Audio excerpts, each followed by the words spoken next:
there is some math vocabulary that you are going to need to know in order to do your math work. The first one is multiplication is repeated addition. So when you're looking at that, remember you can look at how many groups we have. We have right here 3 groups, and each group has 5 stars in it. Remember, when we are talking about multiplication, your groups have to be equal.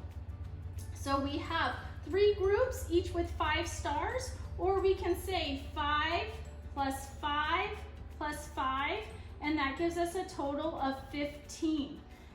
If we're showing it and representing this picture here using multiplication, remember the first number in our multiplication equation tells us how many groups we have. So we have 1, 2, 3 groups of, and their second number tells us how many items we have. In this case, our items are stars, and we have 5 stars in each group. So 3 times 5 equals 15.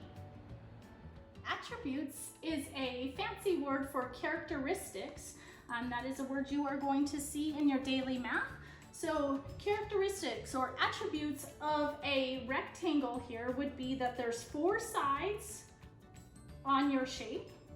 Opposite sides are equal. So we have these 2 sides are equal to each other, and then these 2 sides are also equal to each other. Another attribute of a rectangle is that the opposite sides are parallel. Remember, that's a word that we heard in the last week. So parallel is when you have 2 lines that will never cross or never intersect. So we have opposite sides. If we were to draw a straight line on these sides, they would never cross, so they are parallel. Or if we drew straight lines out from these 2 sides, the opposite sides here, they would never cross. So those are attributes or characteristics of a rectangle. This week you're also going to be asked to create a line plot using different data. So I have created a line plot here about the height of baby chickens. So I have a whole list of numbers. Each one of these numbers right here represents in inches how tall one baby chicken is. So we have a baby chicken that's 9 inches tall, another baby chicken that's 9 inches tall, one 7 inches, 6 inches, another one is 7 inches tall, 5 inches, and 9 inches. So again, each one of these numbers up here represents how tall one baby chicken is. We've been asked to take this data and put it on a line plot. So I have created a line here and have put my number and have labeled inches. So these numbers also represent inches.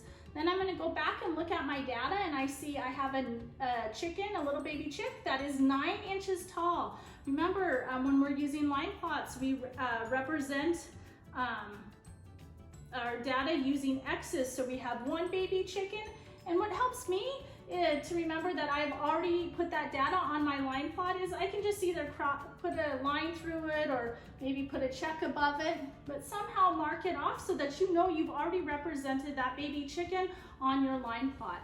We have also another little baby chicken that is 9 inches, so I'm going to cross that one off and start building my X's on top of each other here. We have a baby chicken that's now 7 inches tall, one that's 6 inches, another one that's 7 inches tall, one small baby chicken that's only 5 inches, and then the last baby chicken is 9 inches tall. So there I now have the height of baby chickens represented here on my line plot. In your daily math, you will be asked to relate facts to each other. So that's addition and subtraction facts. Some of you might know those as fact families. So if we have an example here of 64, take away some sort of unknown number here equals 23. Remember, we can only play around with those 3 numbers to create those fact families. So we also have an unknown number plus 23 equals 64. So one way to figure out what that unknown number is to go ahead, we can look and start at 23 and make hops on a number line, or if you have another efficient strategy, you could use that. But getting from 23 to 64, or even using 64 and taking away 23. So we're gonna look at a number line here. We know we have 23 and we need to find out what that unknown number is here. So we're gonna make hops on a number line. And I'm gonna go ahead and make a hop of 20. So 23, if I make a hop of 20, I end up at 43. Remember, every time you come down and touch your number line, you need to go ahead and say what number you land on. Not quite to 64 yet, so I'm gonna make another jump of, I'm gonna make another jump of 20. And once I land down there, 43 plus 20, I end up at 63. So I'm gonna squeeze my 63 in there. I'm so close to 64. I just need to make one more jump. A jump of 1, and I land at 64. If I take and add my jumps up together, I have 20 plus 20 is 40, plus 1 more is 41. So I know 41 plus 23 equals 64, or 64 take away 41 equals 23. This week's focus is going to be on subtraction. So you have different strategies you can use. Remember, use a strategy that is most efficient for you. Really trying to stay away from tallies or subtracting by ones, especially as we are working with bigger numbers. So today I have an example here of 36 take away 21. So one way to be able to do that is using expanded form. So taking that 36 and expanding it into how many 10s there are and how many 1s there are. So we have 30 plus 6 and expanding 21 into 20 plus 1. Okay. Since we're working with subtraction, we are going to put our symbol in front here to let us know that we are subtracting. All right, so we have 6 take away 1 is 5, and we have 30 take away 20 is 10.